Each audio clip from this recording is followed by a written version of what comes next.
की जनता का उत्साह वर्धन करने वाला था और कार्यक्रम की शुरुआत सवेरे करीब 11:15 साढ़े 11 बजे वो जब एयरपोर्ट पहुंचे, उनका बहुत भव्य तरीके से यहाँ के नॉर्थ बंगाल के ट्रेडिशनल चीजों के द्वारा उनका भव्य स्वागत एयरपोर्ट में हुआ। अलग अलग समाज के लोग, माताएं, बहनें और बच्चे वहां पे उपस्थित थे और उसके बाद जो है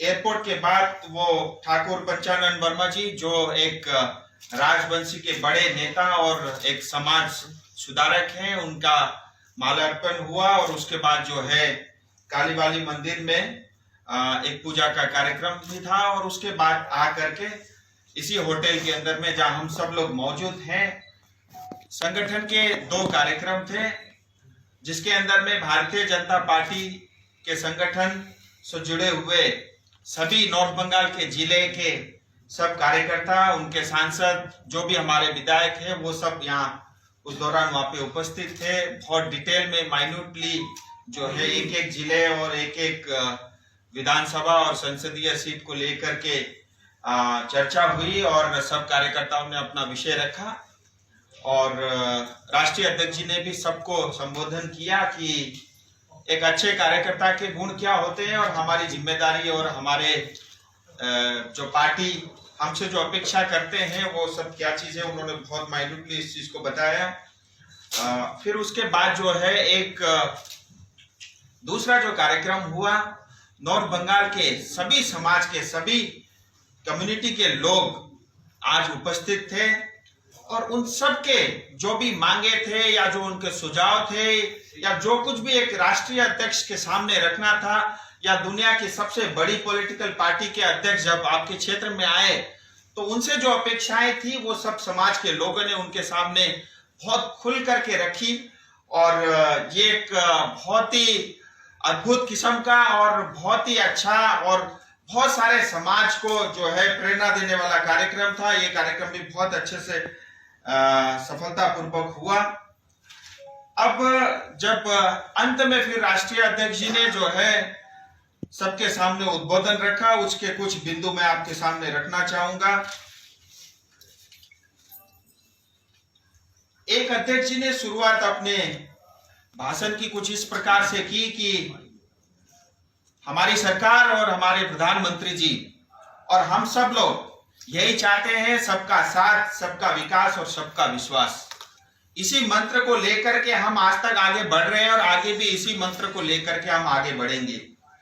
लेकिन वहीं दूसरी तरफ जिस धरती पे हम सब लोग अभी उपस्थित हैं, जहां पे टीएमसी का शासन है, उसका सीधा स्पष्ट फंडा है फूट डालो और राज करो। इसके उदाहरण देकर के भी मैं आपको समझा सकता हूं। मैं खुद दार्जिलिंग का सांसद हूं।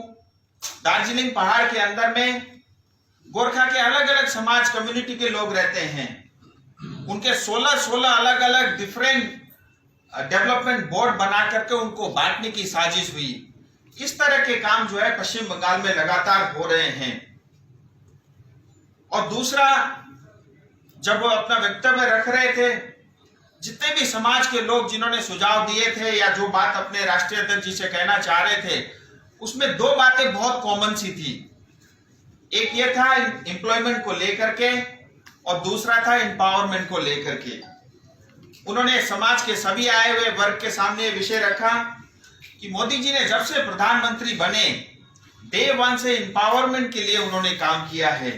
चाहे वो जनधन अकाउंट के माध्यम से 40 करोड़ से ज्यादा खाते खुलने का कार्यक्रम हो, चाहे उज्ज्वला योजना हो जो हमारी गरीब माताओं को शक्ति प्रदान करता है, या पीएम आवास योजना हो, ये गरीब कल्याण योजना गरीबों के गांव और देहात में रहने वाले समाजों के लोगों के काम आता है।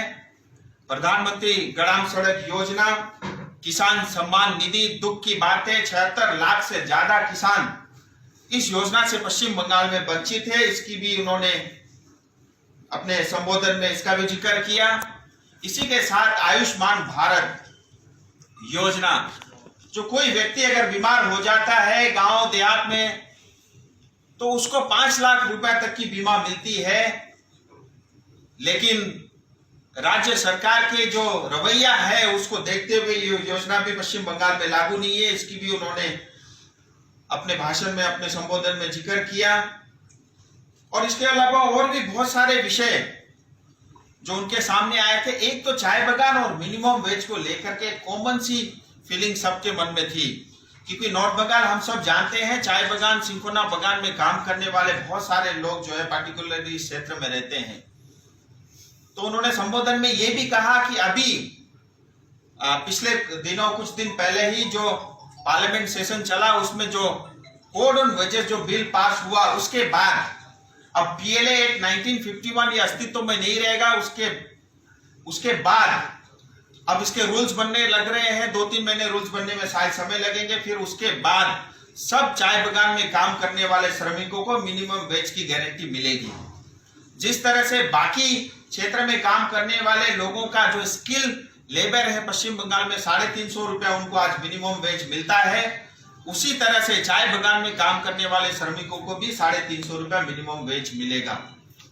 उस कानून में यह भी प्रावधान है, अगर कोई मालिक या जो एम्प्लॉयर है कुछ काइंड में कुछ फैसिलिटी अगर वर्कर को या श्रमिक को देता है, उसके नाम से वो सिर्फ 15% पैसा ही काट सकता है।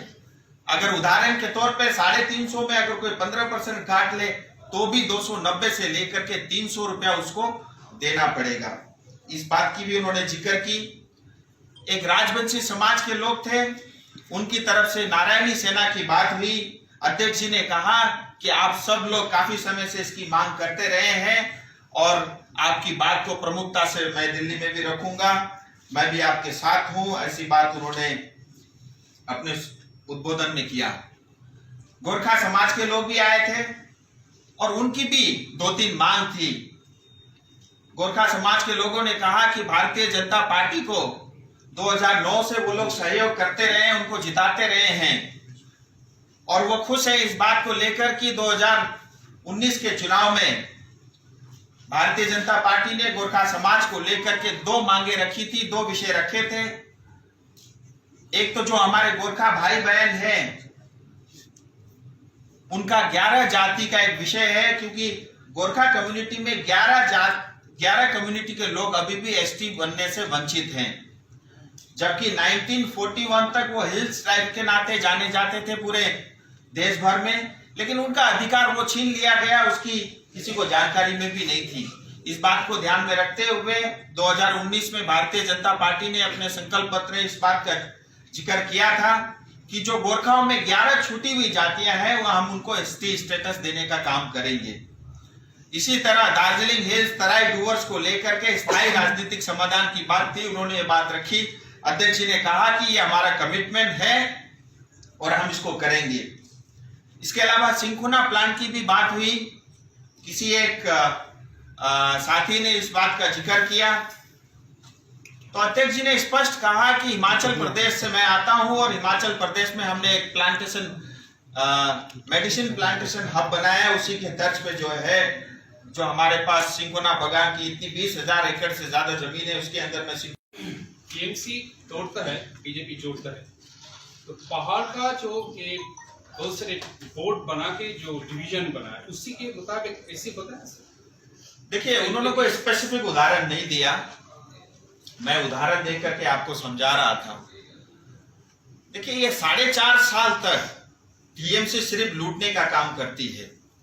जब चुनाव पास आता है 6 महीने तक फिर पैसा दे करके, लालच दे करके, अलग अलग तरह के प्रोपोगंडा करके उस समाज के साथ निकटता दिखाने की काम करती है।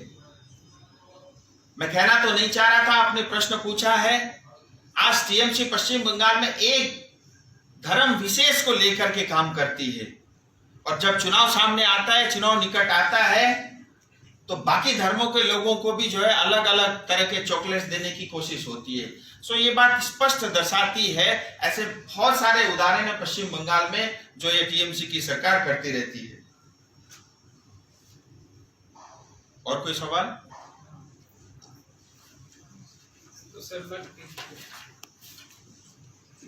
एक्चुअली कुछ दिन पहले अमित शाह ने बताया कि बिहार तेजी से बढ़ रहा है for development because there is a good relation between the centre and the state.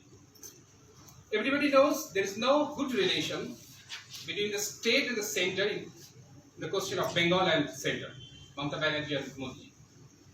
So, my question is, how many developmental projects have been stalled in Bengal as well as in North Bengal, proposed by you and others, member of parliaments?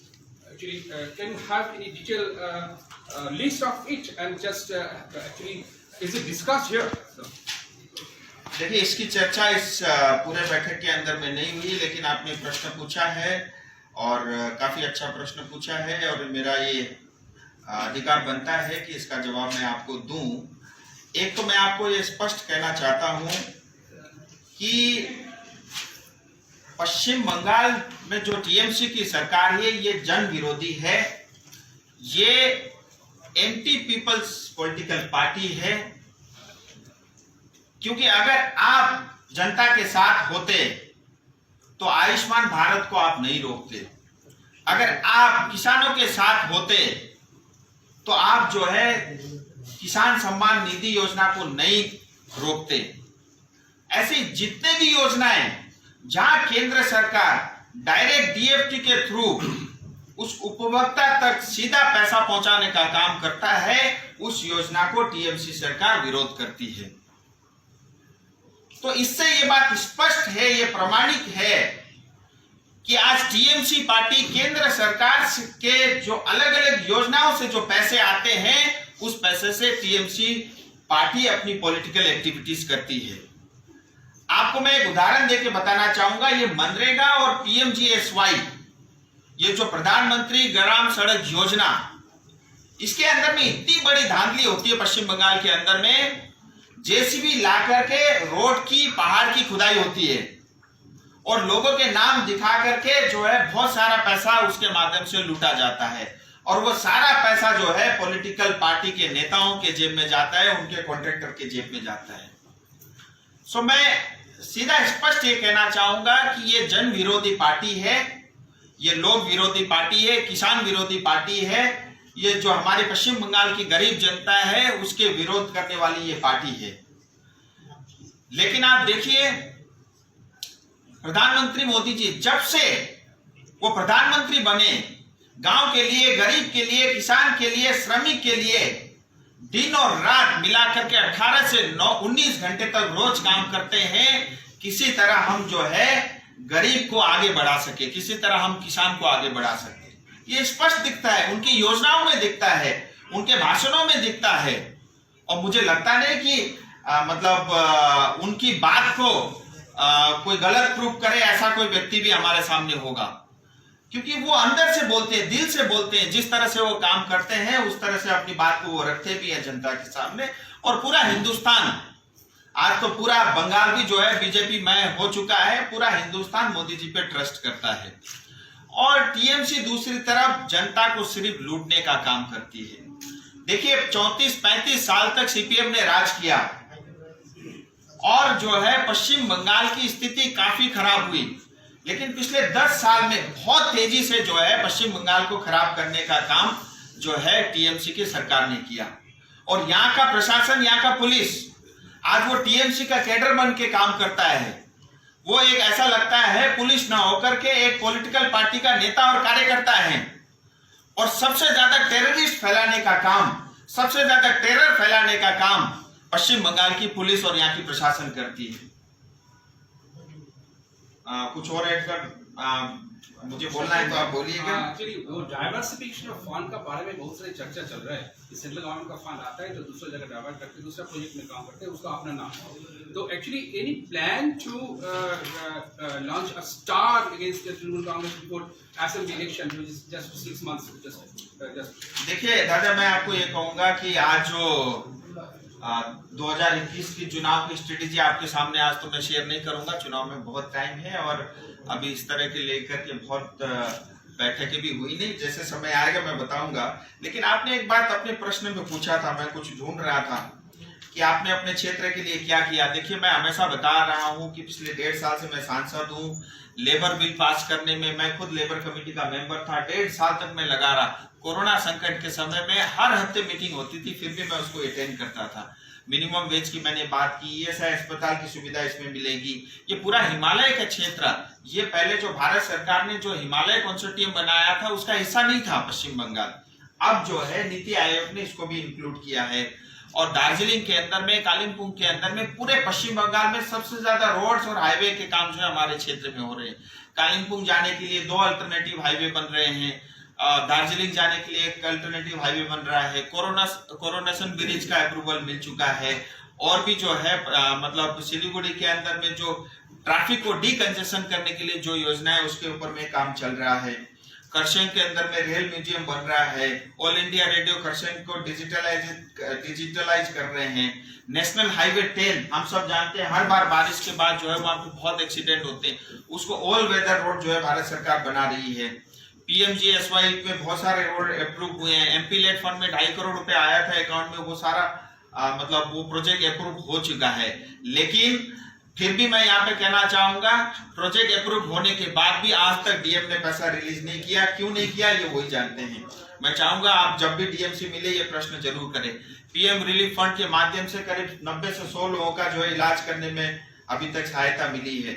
और विष्णु चटर्जी जी हम सब जानते हैं, north Bengal में Covid के एक warrior थे जिनकी मतलब डेथ हो गई थी, लोगों की सेवा करते 50 लाख रुपए भारत सरकार की तरफ से उनको मिला। और कोरोना के समय में पीपी किट हो, मास्क हो या और भी जो भी वेलफेयर के काम हो सकते हैं, ये सब काम देने का जो है काम किया है। और बस यही है कि आज के इस दौरे से जो है कार्यकर्ता और आम जनता तक दिल को छूने में हमारे राष्ट्रीय अध्यक्ष जो है सफल हुए हैं। और पिछले 9-9.5 साल से एक घटिया किस्म की सरकार जो है पश्चिम बंगाल में चल रही है, न जिसका कोई सिर है, न पैर है, न कोई विजन है और न ही कोई सोच है। और इस तरह की सरकार के कारण पश्चिम बंगाल का बहुत नुकसान हुआ है। देखिए आज पश्चिम बंगाल में किसी चीज की कोई कमी नहीं है। मतलब आज देखिए गुजरात के अंदर में मतलब एक रेगिस्तान था, दूसरी तरफ पाकिस्तान था, लेकिन उसके बावजूद भी इतनी तेजी से जो है गुजरात ने विकास किया है, पूरे हिंदुस्तान में नंबर 1 स्टेट बना है। हमारे पास कोस्ट लाइन है, हमारे पास सबसे ज्यादा बारिश होती है, हमारे पास सबसे ज्यादा नोबेल पुरस्कार पाने वाले लोग हैं पश्चिम बंगाल के अंदर में। और हमारे पास क्योंकि बारिश सबसे अधिक होती है तो हमारे पास खेती के भी, एग्रीकल्चर के भी सबसे ज्यादा जो है यहाँ पे होने के चांसेस है। हमारे पास पहाड़ है, हमारे पास टूरिज्म, कुच बिहार, डुवर्स, जलपाईगुड़ी, दार्जिलिंग, कालिम्पोंग, ये सब क्षेत्र है। हम हेल्थ टूरिज्म को बढ़ा सकते हैं, प्रमोट कर सकते हैं, रूरल टूरिज्म को हम बढ़ा सकते हैं। लेकिन इतना अपार संभावना होते हुए भी हम उसको इनकेश करने में नाकाम रहे हैं। और पश्चिम बंगाल में पिछले 45 साल में जो भी सरकार रही, इसने सिर्फ पश्चिम बंगाल को लूटने का काम, पश्चिम बंगाल की जनता को लूटने का काम किया है। एक समय अंग्रेज हिंदुस्तान को लूटते रहते थे और आज 45 साल से पश्चिम बंगाल में टीएमसी और सीपीएम की सरकार ने हमारी जनता को लूटने का काम किया है। बहुत बहुत नमस्कार, धन्यवाद। आप भी पहाड़ से हैं और जैसे आपने मेंशन किया कि बहुत सालों से पहाड़ी लोग बीजेपी को सपोर्ट कर रहा है और मोदी जी ने भी भाषण में पहले ही स्टेट कर दिया था कि गोरखालैंड को वो सपोर्ट करेंगे। तो क्या जनता, पहाड़ का जनता का सवाल हमेशा से यही रहा है कि गोरखालैंड कब मिलेगा, तो आपको क्या कहना है कि गोरखालैंड मिलेगा भी या नहीं? देखिए मैं स्वयं भी गोरखा हूँ और आपकी भावनाओं को कदर करता हूँ और गोरखाओं से लेकर के जो भी मुद्दे थे हमने शायद बीजेपी को तीसरी बार जो है मदद की है। मुझे नहीं लगता इतने सारे विषय कभी पार्लियामेंट तक पहुंचे थे या गूंजे थे।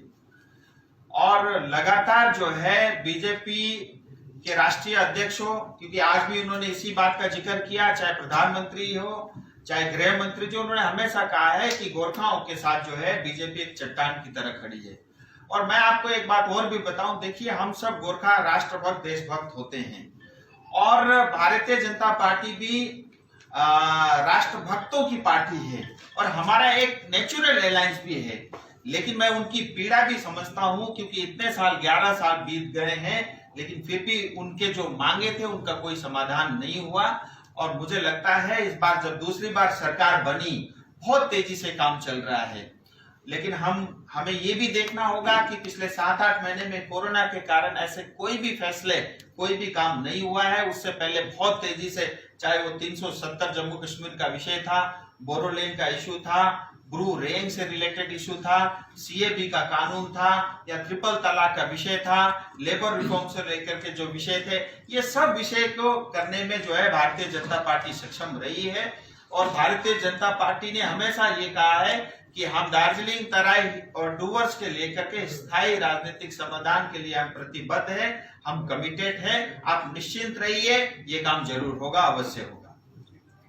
सर, हाल ही में देखा गया है भारतीय जनता पार्टी काफी सक्रिय हो गया पश्चिम बंगाल में, तो क्या समझा जाए कि ये जो आज मीटिंग हुई है और कुछ दिन पहले कलकत्ता में भी देखा गया था, तो क्या ये 2021 की तैयारियां शुरू हो गई है? देखिए, समझना वो आपका काम है, लेकिन मैं आपको इतना बता दूं, 2019 से ये माहौल बन गया था। जिस तरह से जन विरोधी सरकार पश्चिम बंगाल में चलती रही, तभी जनता ने मन बना लिया था।